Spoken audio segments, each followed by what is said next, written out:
caasimada marka hore aad baan idin salaamaa sidaan noola soo xiriirteen ee aad noo wareysanaysaan xogta bulshada aad ugu mahadsantihiin kulankaas wuxuu ku saabsanaa is-arag iswaraysi iska warqaadasho saddexda deegaan ee gobolka banaadir ka tirsan garas baaley daarusalaam iyo gubadley waayahay marka maxaa uga hadasheen marka kulankaas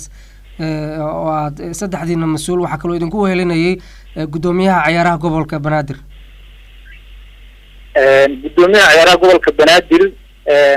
waxa aan gogosha ugu talagalno u dhigno kulanka ku saabsanaa uu kamid ahay waxaa ku saabsaneeday oo gogoshaas ku saabsaneeday dadka bulshada ee saddexda deegaan degan sidii ay uga qayb noqon lahaayeen cayaaraha gobolka banaadir ka dhacaya sanadkan uga qaybgeli lahaynay saddexda deegaan iyo guddoomiyaha isboortiga intaasaan iska wareysanaynay isugu imaanay kulamadaynan oo kala doonaan insha allahu waxaan rajiyaynaa inaan wixii bulshada degan deegaanadaas matalaadooda iyo wixii ka maqan iyo cidda ay qusaysay inaan kala fadhiisano waa dad badanaa degan deegaanada bulsho badanaa degan wixii ay leeyihiin oo xaqooda ah oo bulshaduna xaqeeda dhamaystiran ma haystaan marka inaan si dhaba ah amba matalaad toosa inaan uga qayb qaadano oon baahidooda u gudbino oo dadka qusaysa aan ugu gudbino kulankayna intaasuu ku saabsanaay waana mahadsantihin waayahay guddoomiye cabdullaahi bal gubadley nooga waran marka laga hadlayo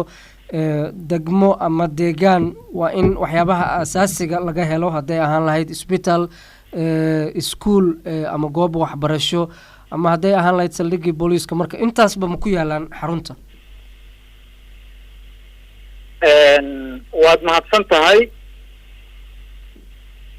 gubadley waxaa waaye meel oo qadiimiya waxaa ku yaalo wixii loogu talagalay ee degmo ay ku naqalaheeday waa u dhamaystiran yihiin saldhigii waa dhisan yahay waa diyaarsan yahay waa shaqeeyaa degmadii waa diyaarsan tahay waa shaqaysaa waxyaabaha as-aasiga ee muhiimka u ah bulshada sida badan waa dhamaystiran yihiin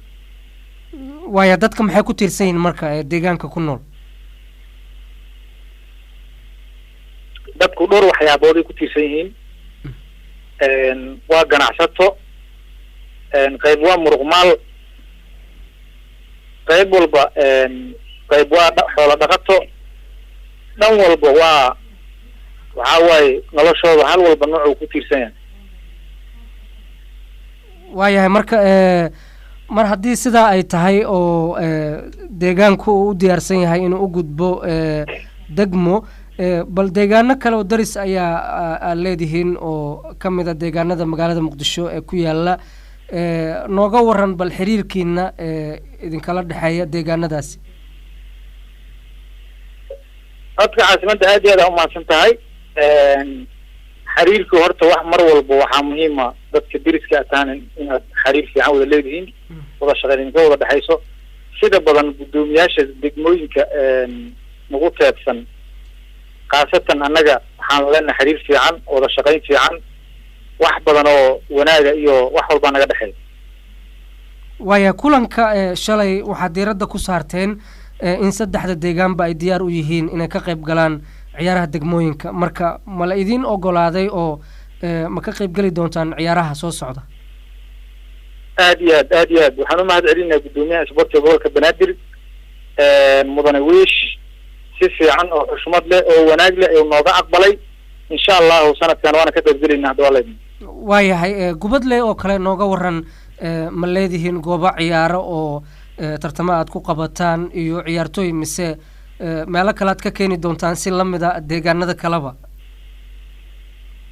waxaan leenahay ciyaartooy aan ku kalsoonahay inay guuro fiican keeni doonaan garoomadii ay ku dheelahayeen hore ugu dheeli jireenna waa diyaarsan yihiin garoomo fiicanna waa leenahay ciyaartooy aada muhiim ahna waa leenahay waaya guddoomiye bal waxaa nooga warantaa dhinaca dhismayaasha deegaanka waa sidee hadday ahaan lahayd dhinacii wadooyinka iyo guryaha danta guud ee ku yaala deegaanka iyo maxaa idin qabsoomay dhowrkii bilood ee lasoo dhaafay dhowrkii bilood oo soo dhaafay wax badan noo qabsoomay xagga wadooyinka aadan uga shaqaynay wadooyin qurqurux badan